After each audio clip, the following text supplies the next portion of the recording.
Good evening, students. Class ஆரம்பிக்கலாமா? நேத்து என்ன பார்த்தோம்? Parabolas யூஸ் பண்ணி எப்படி how to find the solution of quadratic equations அப்படின்னு சொல்லி பார்த்தோம் இல்லையா? இன்னைக்கு நேற்று சொன்னேன் இன்னைக்கு ஸ்பெஷல் கர்வ்ஸ் பார்க்கலாம் அப்படின்னு சொல்லிட்டு ஞாபகம் இருக்குதா? அது என்ன ஸ்பெஷல் கர்வ்ஸ் அப்படின்னு பார்த்தா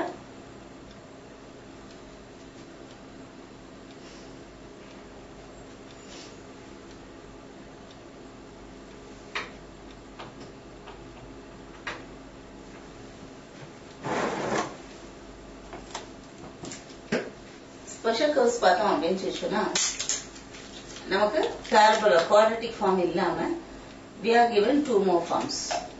அது என்ன அப்படின்னு பார்த்தா actually inverse variation and direct variation அப்படின்னு சொல்லி நம்ம வந்து 6th 7th எல்லாம் படிச்சிருப்போம் ஞாபகம் இருக்குதா? Suppose you go to the shop and buy some 5 books. சரியா? You buy 5 books for 80 rupees. You buy 5 books for 80 rupees. அப்படின்னு வச்சுக்குவோம். Then your friend is going to the shop to buy the same books and he buys 8 books. அப்ப எவ்வளவு பே பண்ணுவாருன்னு எப்படி கண்டுபிடிப்பீங்க? ஞாபகம் இருக்குதா? அதாவது number of books increases நமக்கு தெரியும் அதிகமான புக்ஸ் வாங்கணும் அப்படின்னு சொன்னா we have to pay more cost இல்லையா? அப்ப அதுக்கு பேரு டைரக்ட் வேரியேஷன். அதாவது ரெண்டு வேரியபிள்ஸ் இருக்கு, ஒன்னு புக்ஸ் ஒன்னு காஸ்ட். புக்ஸ் நமக்கு இன்க்ரீஸ் ஆகும்போது நம்பர் ஆஃப் புக்ஸ் இன்க்ரீஸ் ஆகும்போது நமக்கு காஸ்ட் இன்க்ரீஸ் ஆகும். அப்படி இல்லைன்னா நம்பர் ஆஃப் புக்ஸ் டிக்ரீஸ் ஆகும்போது தென் காஸ்ட் ஆல்சோ டிக்ரீசஸ். அடுத்த விதத்துல பாரு, காஸ்ட் அதாவது நீ கொடுக்கிற பணம் அமௌண்ட் வந்து இன்க்ரீஸ் ஆகும்போது நம்பர் ஆஃப் புக்ஸும் இன்க்ரீஸ் ஆகும். இங்க அமௌண்ட் குறையும் போது நம்பர் ஆஃப் புக்ஸ் என்ன ஆகும்? குறையும் இல்லையா? Either both are increasing or both are decreasing இல்லையா? இந்த மாதிரி வேரியேஷன் பேரு டைரக்ட் வேரியேஷன் அப்படின்னு சொல்லுவோம். நார்மலி டைரக்ட் வேரியேஷன் வந்து if we represent by means of a graph we get a straight line. சரியா? இந்த மாதிரியான கிராஃப்ஸ் கிடைக்கும். இப்ப 0 அப்படின்னு சொல்லி ஸ்டார்ட் பண்ணோம்னா it will go like this in some variation. சரியா? அதாவது இப்ப 5 books அப்படிங்கும்போது you will take the rate of one book cost 16 rupees அப்படிங்கும்போது 8 books வந்து மல்டிப்ளை பண்ணா it will get it இல்லையா? இப்போ இது ஒரு விதமான வேரியேஷன். அடுத்த வேரியேஷன் பார்த்தேன்னா it is inverse variation. What is that inverse variation? Suppose நம்ம வீட்ல வந்து ஒரு பில்டிங் கட்டுறோம் அப்படின்னு வச்சுக்குவோம். சரியா? நம்ம வீட்ல இருந்து ஒரு பில்டிங் கட்டுறோம் அப்படின்னு வச்சுக்குவோம்.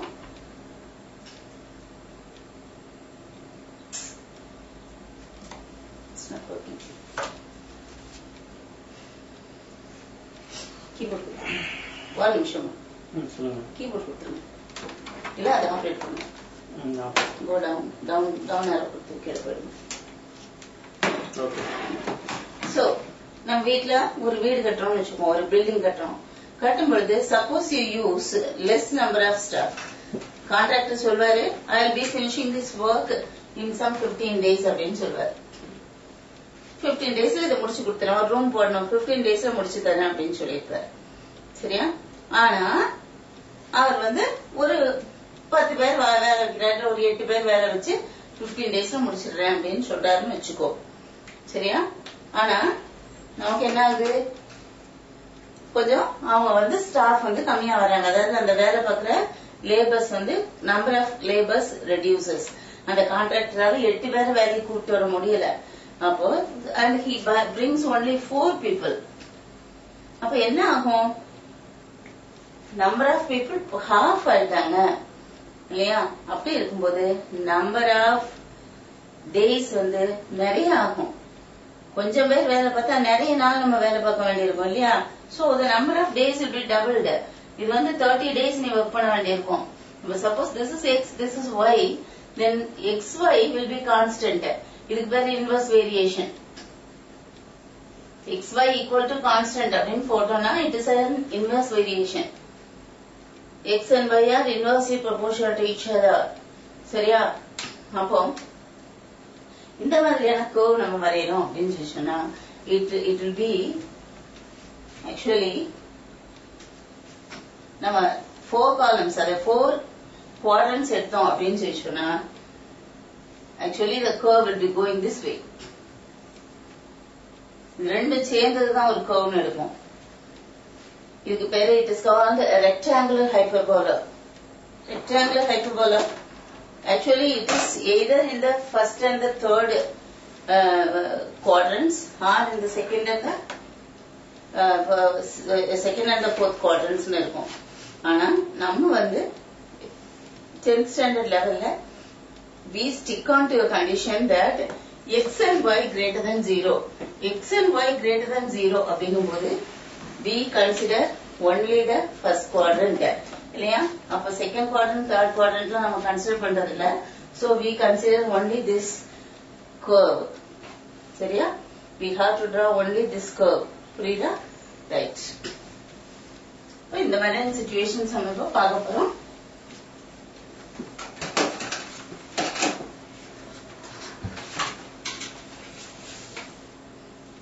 இப்ப பேரபோலா மொத்தம் நம்ம பார்த்துட்டோம் இல்லையா? ஸ்பெஷல் கோர்ஸ் போயிடலாம்.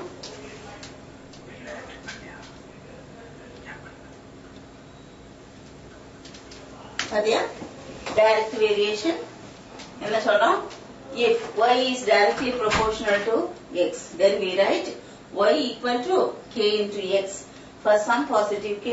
In this case, the variables are said to be in direct variation and the graph is a straight line. நான் சொன்னேன்னா அடுத்தது indirect variation or inverse variation கூட நம்ம சொல்லுவோம். If y is inversely proportional to x, then we have y equal to kx for some positive k. In this case, the variables are said to be in indirect variation and the graph is a smooth curve known as rectangular hyperbola. Inversely proportional அப்படிங்கும்போது actually வந்து y by x னு வரணும். இந்த இடம் தப்புமா? y by x equal to k. Sorry, xy equal to k னு வரணும். அங்கதான் y by x வரும். இங்க என்ன வரணும்? xy is equal to k. சரியா? In this case, the variables are said to be in indirect variation and the graph is a smooth curve known as the rectangular hyperbola. The equation of a rectangular hyperbola is of the form xy equal to k, k greater than 0. Constant மட்டும் greater than 0 அப்படின்னு நம்ம எடுத்துக்கலாம். சரி, இப்ப curves பார்த்துருவோம். First question பாரு. நமக்கு நிறைய இதுல வந்து examples கொடுத்திருக்காங்க. சரியா? Example sums வந்து you can go through the book இல்லையா? நீ புக் பார்த்தேனாலே உனக்கு புரிஞ்சிடும். அப்படி இல்லைனாலும் now I am doing the sums so that இதை மாடலா வச்சுட்டு you can work out the, you can just go through the example sums. சரியா? First question பாரு. A bus travels at a speed of 40 km per hour.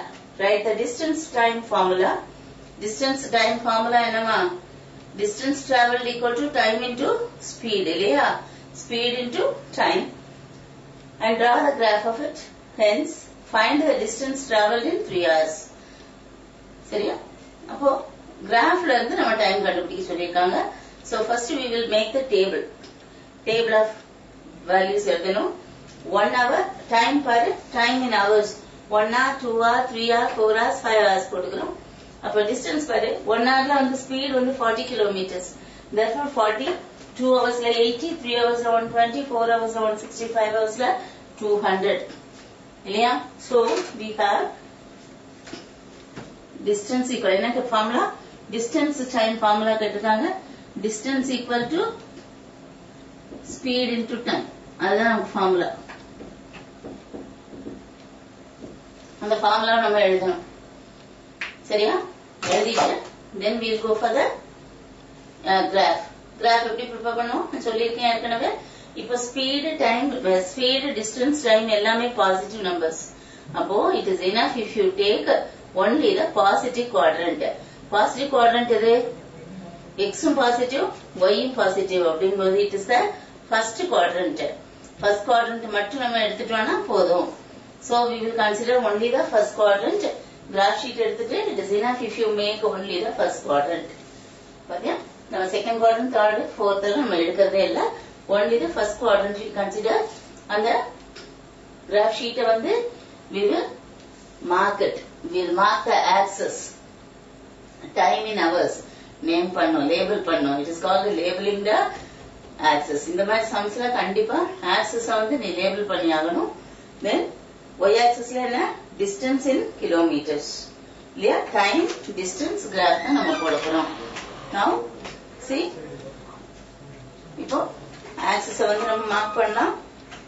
hours பொறுத்த மட்டும் ஒண்ணும் இல்ல. 1, 2, 3, 4, 5, 6 hours அப்படி போயிட்டே இருக்கும். kilometers நம்ம distance மார்க் பண்ணும்போது it is enough if you take each as 40. ஏன்னா 40 ஓட multiples. So it is enough if you take 1 centimeter equal to 40 kilometers as the scale in the y-axis. Now let's plot the points. First என்ன பண்ணுவோம்? 140 பண்ணுவோம். Then 280, 3 120, 4 160, 5 200. Actually it keeps going. Increase ஆகி போயிட்டே இருக்கும். எவ்வளவு distance எவ்வளவு time travel பண்றீங்க அந்த அளவுக்கு டிஸ்டன்ஸும் அதிகமா போயிட்டே இருக்கும். But so we can join it by means of a straight line. Straight line னு சொன்னா லைன் செக்மெண்ட் கிடையாது. arrow mark important. It keeps going. புரியுதா? So now நம்ம கிராஃப் முடிஞ்சது. Find the distance travel. பாரு draw the graph of it கொடுத்துட்டு hence னு சொன்னாங்க. hence னா என்ன அர்த்தம் தெரியுமா? இந்த கிராஃப்ல இருந்து you have to find out the distance. Find the distance traveled in 3 hours. நம்ம டேபிள் பார்த்தாலே கூட சொல்லலாம். பட் கிராஃப்ல இருந்து எப்படி கண்டுபிடிக்கணும் அப்படின்னா at 3 hours. 3 hours எடுத்துட்டு you draw the straight line like this to meet the drawn straight line at a point. நம்ம வரைஞ்சிருக்க கிராஃப் வந்து to meet the graph at a particular point. சரியா? இப்போ இங்க இருந்து you can draw the parallel line or actually horizontal line. சரியா? So what distance it has traveled? 120 kilometers. அப்ப நம்ம எழுதினோம்னா போதும். Distance traveled in 3 hours is equal to 120 kilometers அப்படின்னு சொல்லிட்டு நம்ம எழுதினோம்னா our graph is over. புரியுதா? This is one kind of special graph. இது first question நம்ம பண்ணிருக்கோம். Second question போலாமா? பாரு. The following gives the cost and number of notebooks bought. நான் கொடுத்த எக்ஸாம்பிள் இல்லையா? அவங்களே டேபிள் உனக்கு கொடுத்துட்டாங்க. 2 நோட்புக்ஸுக்கு 30 rupees, 4 60 rupees, 6 90 rupees. உனக்கு பார்த்தோன்னே தெரியும். ஒரு புக்கோட காஸ்ட் எவ்வளவுமா? 15 rupees. நம்ம சின்ன குழந்தைங்க மாதிரி புக் ஐ மீன் பார்த்த உடனே நம்ம சொல்லிடலாம். சரி சம் என்ன சொல்றது? Draw the graph. அது first question. Draw the graph. Hence என்ன? அந்த கிராஃப்ல இருந்து தான் கண்டுபிடிக்கணும். Hence find the cost of 7 notebooks. How many notebooks can be bought for 165 rupees? அப்ப நம்ம முதல் வேலை என்ன? கிராஃப் வரையறது. சோ கிராஃப் வரையலாமா? நம்ம என்ன செய்யலாம்? முதல்ல கிராஃப் ஷீட் எடுத்துக்கிறோம். As you know, நோட்புக்கும் பாசிட்டிவ் நம்பர்ஸ் மட்டும்தான், காஸ்டுக்கும் பாசிட்டிவ் நம்பர்ஸ் மட்டும்தான். So we consider only the first quadrant. அதாவது x axis positive, x axis positive, y axis மட்டும் நம்ம போட்டோம்னா போதும் இல்லையா? Okay, so வந்தாச்சு. Now we are going to name the axis. முதல்ல நேம் பண்ணோம். Okay, x x dash y y dash ஆரிஜினுக்கு O போட்டாச்சு. சரிதானா? அடுத்து we have to label the axis. x axisல என்ன எடுக்க போறோம்? y axisல என்ன எடுக்க போறோம்? x axis எப்பவுமே உனக்கு தெரியும். மேல ஃபர்ஸ்ட் ரோ வந்து x axisல எடுக்கணும், செகண்ட் ரோ எலிமெண்ட்ஸ் y axisல எடுக்கணும். அப்ப ஃபர்ஸ்ட் ரோ வந்து number of notebooks. So number of notebooks in the x axis. And then number of actually cost in rupees. பாரு நீ லேபிள் பண்ணும்போது அந்த காஸ்ட் வந்து எதுல பண்றோம்? அது ருபீஸா? y axisல என்ன வருது? போன சம்ல பார்த்தனா y axisல கிலோமீட்டர்ஸ் எடுத்தோம். இங்க rupees எடுக்கிறோம், அதையும் நீ மென்ஷன் பண்ணிடணும். Now let us mark the axis. சரிதானா? பாசிட்டிவ் x axis நமக்கு மார்க் பண்ண தெரியும். அங்க கொடுத்திருக்க அதே நம்பர் நீ எடுத்துக்கலாம்.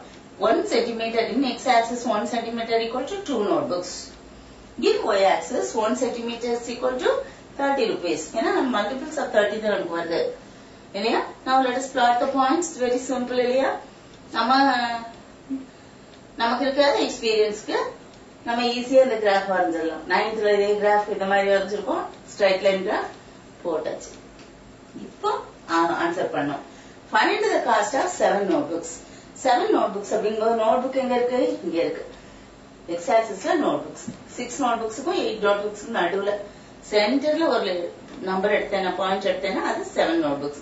அந்த 7ங்கிற நம்பர்ல இருந்து draw a line, perpendicular line to meet the given graph at the point. போட்டோமா? இப்போ இந்த பாயிண்ட்ல இருந்து draw a horizontal line to meet the y axis. பாத்தியா? 7 notebooks ஓட காஸ்ட் எவ்வளவு? 105 rupees. எப்படி இது 90 rupees, இது 120 rupees. இதோட நடுவுல இருக்குது அது 30 rupees. 30 ஆக்சுவலா 1 centimeter equal to 30 போது half of it வந்து 15. அப்போ 90 plus 15 105. புரியுதா? அந்த மாதிரி ஸ்கேல் பார்த்து எடுக்க தெரியணும். அடுத்து என்ன கேக்குறாங்க? How many notebooks can be bought for 165 rupees? இப்போ 150 rupees, அதாவது rupees அப்படிங்கும்போது it is in the y axis இல்லையா? y axisல 165 rupees எங்க எடுப்ப? ஆல்ரெடி சொன்ன 1 centimeter வந்து 30 rupeesனா half centimeter. அப்ப இப்போ 650 150 plus 15 வந்து 65. அப்ப இங்கதான் பாயிண்ட் எடுக்கணும் இல்லையா? இப்போ ஃபர்ஸ்ட்ல வந்து horizontal line போட்டு கிராஃபை மீட் பண்ணியாச்சா? இப்போ இந்த பாயிண்ட்ல மீட் பண்ணுது. அதுல இருந்து draw a perpendicular line to meet the x axis at 11. பத்தியா? கரெக்டா வந்து மீட் பண்ணணும். 11 15s are 165 நமக்கு தெரியும். டிவைட் பண்ணி ஈஸியா கண்டுபிடிச்சிடலாம் இல்லையா? இதுல இருந்தே தெரியும். 2 புக் நோட்புக்கோட விலை வந்து 30 rupees அப்படின்னா ஒரு புக் 15 rupees. அப்ப 7 books வந்து 7 into 15 105. அதே மாதிரி 165 15ல டிவைட் பண்ணோம்னா 11 notebooks கிடைக்கும். இது தெரியும் நமக்கு. You can check it. புரியுதா? கால்குலேஷன் போட்டு செக் பண்ணிக்கலாம். பட் கிராஃப்ல இப்படி காட்டினா தான் உனக்கு மார்க் கிடைக்கும். So now you have to write the answers. என்ன ஆன்சர் எழுதுவ? ஆன்சர் எழுதலாமா? Cost of 7 notebooks equal to 105 rupees and number of notebooks bought for 165 equal to 11. இது மாதிரி ஆன்சர் எழுதணும். இப்படி முடிச்சினாலும் உனக்கு 10 marks கிடைக்கும். புரியுதா? Third question போலாமா?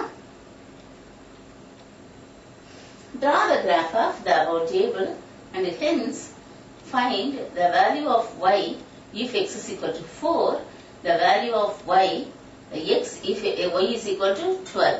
முதல்ல நம்ம will analyze the table. Now I leave it as homework. The third question வந்து I am giving it as homework for you. பாரு, x வந்து 1 இருக்கும்போது y வந்து 2. x பாரு 1 into 2, 1 2 is 2. அதே மாதிரி 3 இருக்கும்போது இங்க 6. அப்போ 2 3s are. அப்போ 2 into x அப்படினே வந்துட்டு இருக்கு. y is equal to 2x அப்படின்னு சொல்லி வருது. அப்ப இது என்ன வேரியேஷன்? x இன்க்ரீஸ் ஆக y இன்க்ரீஸ் ஆயிருக்கு. therefore direct variation நமக்கு என்ன கிடைக்கும்? ஸ்ட்ரைட் லைன் தான் கிடைக்கும் இல்லையா? அப்ப ஸ்ட்ரைட் லைன் போட்டுட்டு find the value of y if x is equal to 4. x is equal to 4 போட்டேன்னா y is equal to 8 னு கிடைக்கும். கர்வ்ல இருந்து கிடைக்கும் அந்த. புரியுதா? then y is equal to 12 அப்படின்னு போட்டேன்னா x is equal to 6 னு கிடைக்கும்.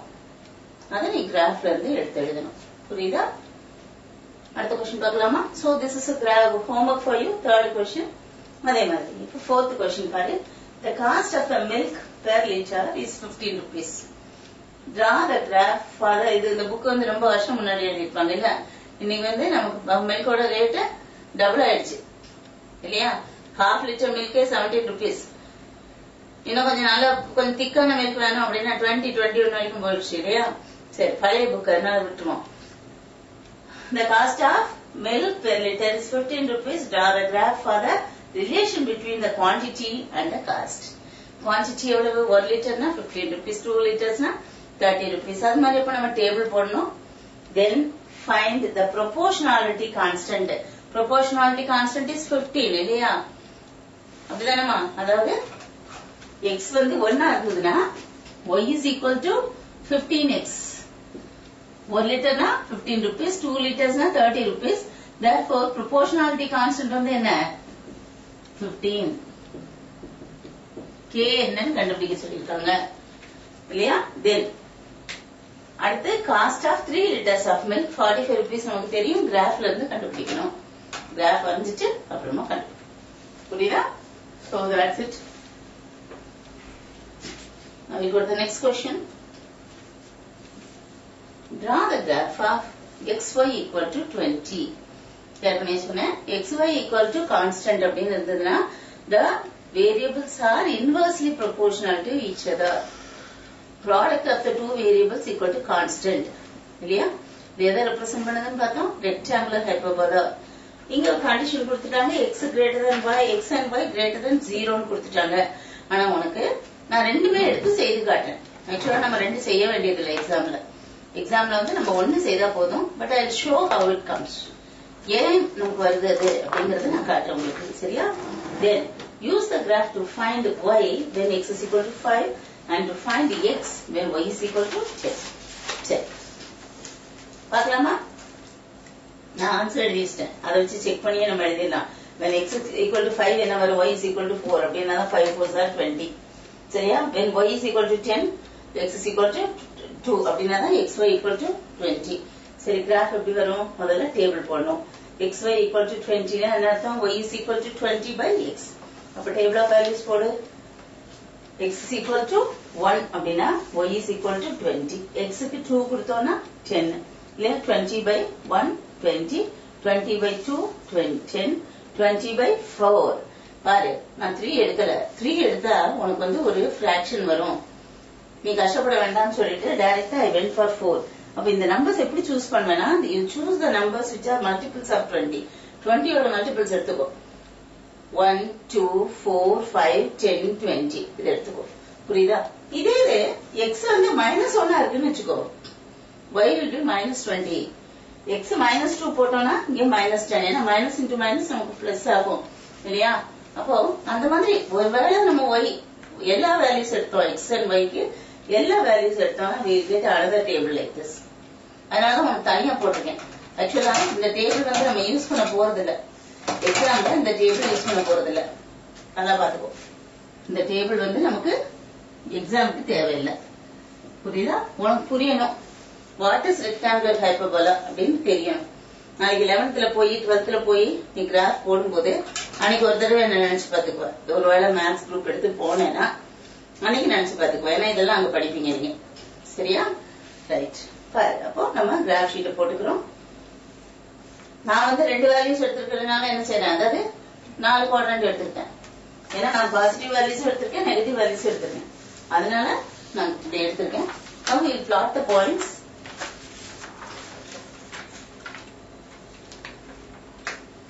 பாரு, இப்படி வரும் கர்வ். சரியா? அதே மாதிரி இங்க எப்படி வரும்? Okay. Now let us draw the curve. ஆக்சுவலா இதுக்கு வந்து கண்டினியூட்டி கிடையாது. கண்டினியூஸா இருக்காது. கர்வ் அப்படிங்கிற பேரபோலா பாத்தீங்கன்னா கண்டினியூஸா இருக்கும் இல்லையா? பட் இந்த ஹைப்பர்போலா வந்து கண்டினியூஸா இருக்காது. அப்ப நம்ம எக்ஸாம் பொறுத்த மட்டும் we are not going to use this part at all. நம்ம இந்த மட்டும்தான் நம்ம செய்து காட்ட போறோம். ஏன்னா என்ன கொடுத்துருக்காங்க? xy greater than 0ங்கிறது மட்டும்தான் நம்ம 10th யூஸ் பண்றோம். புரியுதா? சரி, இப்போ when x is equal to 5, how will you find out y? x is equal to x ல வந்து 5 எடுத்துட்டு y வந்து நீ அப்படி மேல போனேன்னா it is equal to 4 அப்படின்னு தெரியும் இல்லையா? அதுக்கு வேணா நம்ம லைன் டிரா பண்ணிருக்காங்களா பாக்கணும். பாத்தியா? x is equal to 5 எடுத்துட்டாங்க, y is equal to 4. அதே மாதிரி y equal to 10 எடுத்துட்டாங்க. அப்ப x எவ்வளவு வரும்? it is equal to 2 இல்லையா? ஒரு இந்த 5 செக்ஸ் போட்டிருக்கேன். each centimeter, அதாவது இந்த 5 ஸ்மால் டிவிஷன்ஸ் equal to 5 அப்படின்னா 1 டிவிஷன் வந்து 1. இங்க செகண்ட்ல கரெக்டா கோயின்சைட் ஆகுது சொல்றேன். அது மாதிரி உன்னோட கிராஃப் இருக்கணும். எப்படி வந்தாலும் கரெக்டா எக்ஸாக்டா அந்த வேல்யூ கிடைக்கிற மாதிரி இருக்கணும். புரியுதா? So this is the answer. அடுத்த क्वेश्चन போறேன்னா Seventh question in the exercise. Number of workers, number of days. 3 days, 3 workers இருந்தா 96 days வந்து work பண்ண போறாங்க. 4 workers இருந்தா 72 days. 6 workers 48 days. நீ முதல்ல multiply பண்ணி பாரு. இது எப்படி இருக்கு பாரு. number of workers increase ஆயிட்டே போறாங்க. number of days வந்து increase ஆயிட்டே போறாங்க. number of days வந்து decrease ஆயிட்டே போகுது. ஒன்னு increase ஆகுது, இன்னொன்னு decrease ஆகுது. அப்போ இது என்ன? It is hyperbola. Inverse proportion. அதனால நமக்கு hyperbola தான் கிடைக்கும். அப்படிங்கிறது நமக்கு தெரியணும். மல்டிப்ளை பண்ணி பாரு. 18 1 carries 27 28. இங்கேயும் 288. இங்க பாரு 48 24 28. இங்கேயும் 28. That's 288. இங்கேயும் 288 288. ஓ. அப்ப என்னது? xy equal to constant. So rectangular hyperbola. இல்லையா? Draw the graph of the data for the data given in the table. Hence find the number of days taken by 12 workers to complete the work. முதல்ல இதுக்கு முந்தின சம்ல வெறும் xy மட்டும் கொடுத்திருந்தாங்க. xy equal to 20 னு கொடுத்திருந்தாங்க. இங்க உனக்கு டேபிளே கொடுத்துட்டாங்க. இல்லையா? அப்புறம் நம்ம என்ன எடுத்தா போதும்? It is enough if you take only the positive quadrants. Positive quadrant எடுத்துட்டு you are going to mark the axis. இதெல்லாம் தெரியும். x axisல number of days எடுக்க போறோம். y axisல number of workers எடுக்க போறோம். Now we will plot the points. பாரு. நான் எப்படி எடுத்துட்டேன்னு பாத்துட்டியா? நமக்கு மேக்ஸிமம் வந்து 96. அதாவது கிட்டத்தட்ட 100 வேணும். So I have taken each centimeter to represent 20 people. ஏன் தெரியும்? உன்னோட கிராஃப் வந்து கிராஃப் ஷீட். எனக்கு கிராஃப் ஷீட் இவ்வளவுதான் இருக்கு. அதனால நான் அப்படி எடுத்திருக்கேன். உன்னோட கிராஃப் ஷீட் நேரமா இருக்கும். அதுக்கு ஏத்த மாதிரி தயவு செய்து உன்னோட ஸ்கேல் செட் பண்ணிக்கோ. புரியுதா? உன்னோட ஸ்கேல் பொறுத்த மட்டும் it is enough if you take 1 centimeter equal to 5 workers. அப்படி எடுத்தாலே நமக்கு போதுமா இருக்கும் உன்னோட பேப்பர்ல. சரிதானா? சரி, இப்போ பாயிண்ட் பிளாட் பண்ணலாம். 396 மார்க் பண்ணும்போது கொஞ்சம் கவனமா பண்ணணும். இப்போ 3ங்கும் போது 2க்கும் 4க்கும் நடுவில் வருது.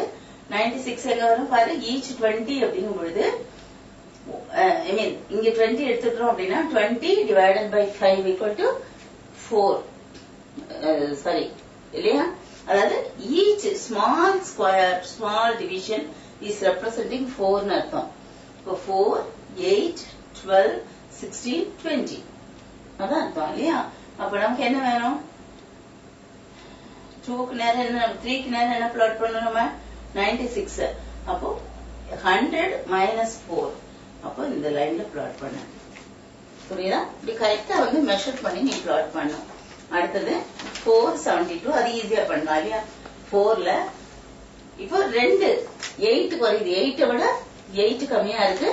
சோ 2 4. இங்க ஒரு 4 இங்க ஒரு 4.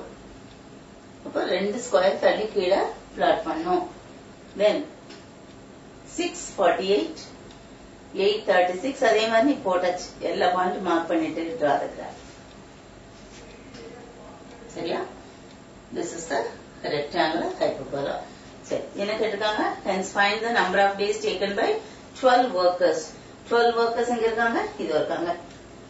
12 workersக்கு நேரா ஒரு vertical line போடு. It means the curve at a point. அந்த curveல இருந்து அந்த பாயிண்ட்ல இருந்து draw a horizontal line. இது 20 அப்படின்னா இங்க 24. இல்லையா? இது 20 அப்படின்னா இது பிளஸ் ஒரு சின்ன division. So 24. Let us write the answer. Number of days taken by 12 workers equal to 24. இப்போ multiply பண்ணி பாரு. 12 into 24 போட்டு பாரு. 4 12s are 48. 4 then 2 12s are 24 plus 4 28. 288 வருது. இல்லையா? நீ கிராஃப்ல இருந்து கண்டுபிடிச்சாலும் அது வந்து நம்ம கொடுத்திருக்கிற ரிலேஷன்ஷிப்பை வந்து கான்ஸ்டன்ட வந்து கரெக்டா கொடுக்கிற மாதிரி இருக்கணும். சோ கிராஃப்ல வந்து அக்யூரேசி இஸ் வெரி இம்பார்ட்டன்ட். அதனால நான் எப்பவும் என்ன சொல்றேன்னா, எப்பவும் ஒரு நல்ல ஷார்ப்னர் கையில வச்சுக்கோ. எப்பவும் நல்ல ஷார்ப்பா வச்சுக்கோ. பென்சில் ஷார்ப்பா வச்சுக்கோ. சரியா? லைன் மாதிரி போடு. இந்த பெருமாள் கோயில பட்டை அடிக்கிற மாதிரி பட்டை பென்சில் வச்சுட்டு போட்டேன்னா அது பாயிண்ட் வைக்கும்போது பாயிண்ட் இருக்காது, ஒரு பெரிய பொட்டு இருக்கும் இல்லையா? அதுக்கு பேர் பாயிண்ட் கிடையாது. அதெல்லாம் கவனமா பண்ணீங்கன்னா உங்களுக்கு இந்த மாதிரி அக்யூரேட்டா வேல்யூஸ் வரும். புரியுதா? அடுத்து பார்க்கலாமா? சரி. So with this we wind up graphs. சரியா?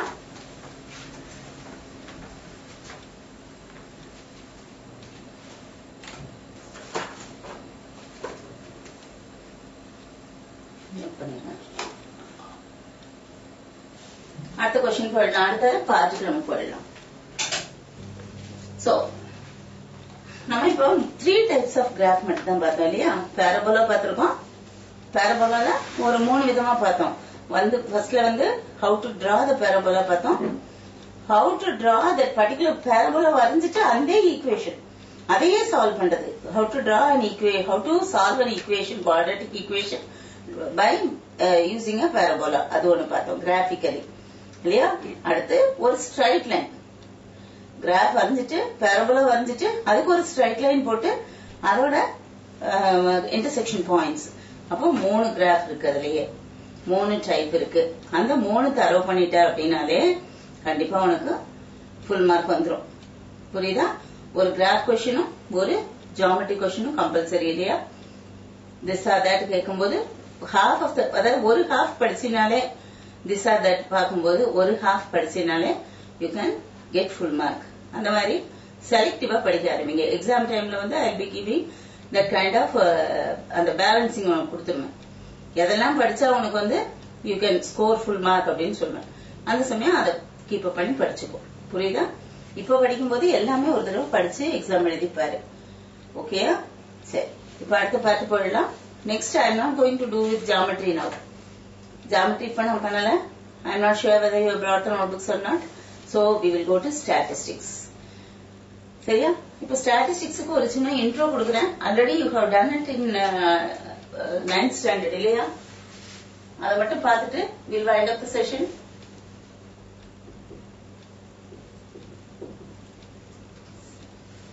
What is statistics? ஸ்டாட்டிஸ்டிக்ஸ் எடுக்கிறாங்க அப்படின்னு சொல்றோம். நம்ம கவர்மெண்ட் விஷயம் எல்லாம் பேசும்பொழுது கூட ஆஸ் பர் ஸ்டாட்டிஸ்டிக்ஸ் சொல்றோம் இல்லையா? நிறைய படத்துல பார்த்திருப்ப ஹீரோ சொல்லுவான், இன்னைக்குள்ள ஹீரோ காமெடியன் எல்லாம் சொல்லுவான், ஸ்டாட்டிஸ்டிக்ஸ் என்ன தெரியுமா அப்படின்னு கேட்பான். What is that statistics? Statistics is a branch of mathematics. ரொம்ப simple. Branch of mathematics that deals with collection of data. டேட்டானா என்ன? டேட்டாங்கிற வேர்டுக்கு இன்ஃபர்மேஷன் அப்படின்னு பேர் இல்லையா? கம்ப்யூட்டர் சயின்ஸ்ல கூட நீங்க கம்ப்யூட்டர்ஸ்ல கூட டேட்டா அப்படின்னு சொல்லி ஒரு வேர்டு யூஸ் பண்ணுவீங்க இல்லையா? அப்போ ஸ்டாட்டிஸ்டிக்ஸ்லயும் we are collecting data. சரியா? collection of data. Then we present the data in a particular manner. So presentation, collection, presentation. Then we analyze the data. The presentation, sometimes we call it as classification also. Then analysis. Then we interpret the data.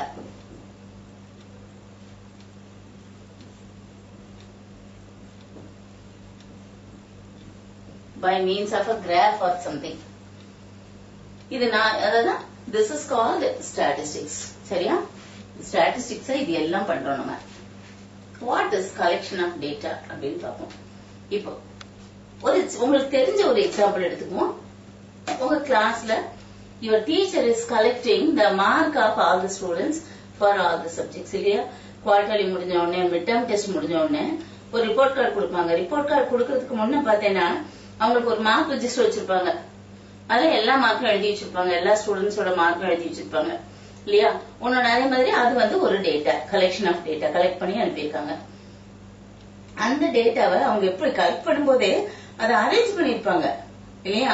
அவங்க register பார்த்தேன்னா உனக்கு name of the student இருக்கும், அப்புறம் Tamil, English, maths, science, social science இப்படி போட்டு அதை கட்டம் போட்டு அழகா எழுதியிருப்பாங்க இல்லையா?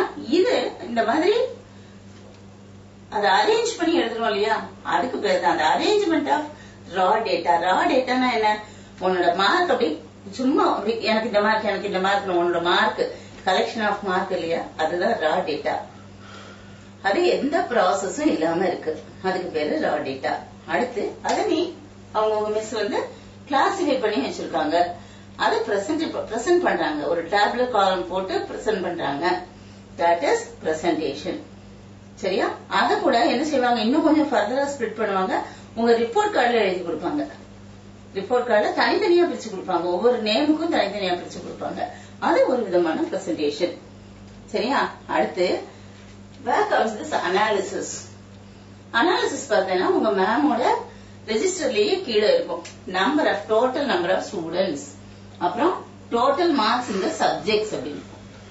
அப்போ தமிழ்ல எல்லா பையனும் சேர்ந்து எல்லா ஸ்டூடெண்ட்ஸும் சேர்ந்து எவ்வளவு வாங்குனீங்க, அத டோட்டல், அதுக்கு ஆவரேஜ் போடுவாங்க. அப்போ இந்த கிளாஸோட இந்த கிளாஸ்ல இவ்வளவு ஆவரேஜ், எந்த சப்ஜெக்ட்ல இந்த பிள்ளைங்க நல்லா பண்ணிருக்காங்க அப்படின்னு அனலைஸ் பண்ண முடியும். எந்த கிளாஸ், தமிழ்ல எந்த கிளாஸ் நல்லா பண்ணிருக்காங்க.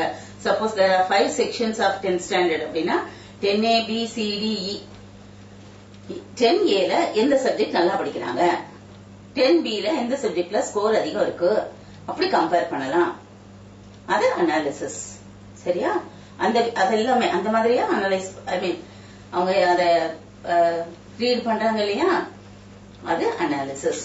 Then comes interpretation. இன்டர்பிரேஷன் நம்ம ஏற்கனவே இந்த வேர்டு தெரியாமலே நம்ம நிறைய சின்ன கிளாஸ் எல்லாம் இன்டர்பிரேஷன் படிச்சிருப்போம். படிச்சிருப்ப ஏற்கனவே நீ செய்திருப்ப.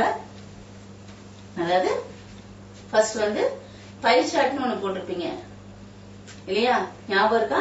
பை சார்ட் இது ஒரு கைண்ட் ஆஃப் ரெப்ரசன்டேஷன். இதெல்லாம் போட்டிருப்பீங்க பை சார்ட். அடுத்து பார் கிராஃப், ஞாபகம் இருக்கா? தனித்தனியா இருந்ததுன்னா அதுக்கு பேர் பார் கிராஃப். இது பார் கிராஃப். சரியா?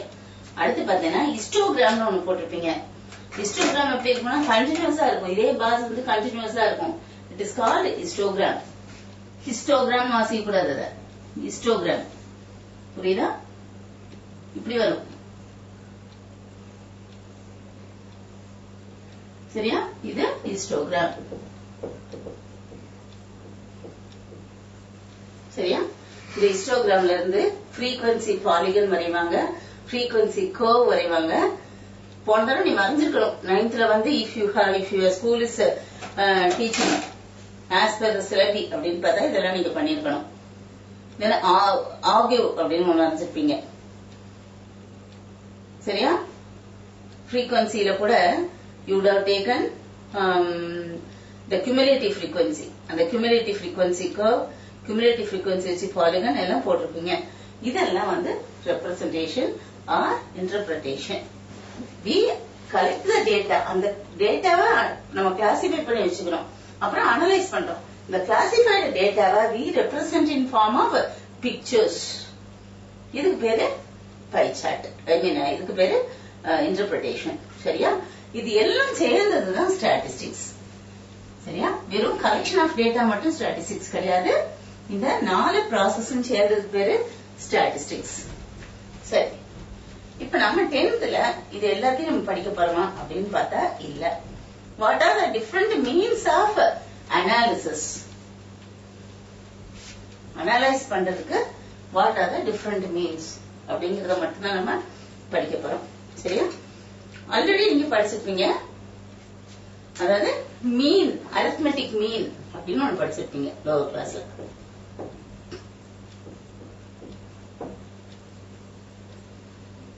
அதுக்கு எக்ஸ் பார்னு ஒரு சிம்பிள் யூஸ் பண்ணிருப்பீங்க. It is nothing but the average that you studied in 4th standard and 5th standard. Arithmetic மீன்ங்கிறது வந்து ஸ்டாட்டிஸ்டிக்கல் நேம், அவ்வளவுதான். புரியுதா? மற்றபடி நம்ம வந்து ஆவரேஜ் அப்படின்னு சொல்லுவோம் இல்லையா, அதுதான் அரித்மெட்டிக் மீன். ஆவரேஜ் மார்க் என்னடா? What is your percentage? Percentage அதாவது உன்னோட மார்க்கோட பெர்சன்டேஜ் எல்லா சப்ஜெக்டையும் ஆட் பண்ணிட்டு 5ஆல டிவைட் பண்ணி கொடுப்ப. that is arithmetic mean of your marks in all the subjects. புரியுதா? இது ஒரு விதமான கம்பேரிசனுக்கு யூஸ் பண்ற ஒரு பாராமீட்டர். இது ஆவரேஜ் ஆர் அரித்மெட்டிக் மீன் கண்டுபிடிக்கிறது. அதுக்கு உனக்கு டேட்டா வந்து பிரிச்சிருப்பாங்க. டிஸ்கிரீட் டேட்டா, கண்டினியூஸ் டேட்டா அப்படின்னு சொல்லி பிரிச்சிருப்பாங்க. குரூப்டு டேட்டா, அன்குரூப்டு டேட்டா அப்படின்னு சொல்லிட்டு. எனக்கு தெரியல, படிச்சிருக்கீங்களா? What is ungrouped data or individual data?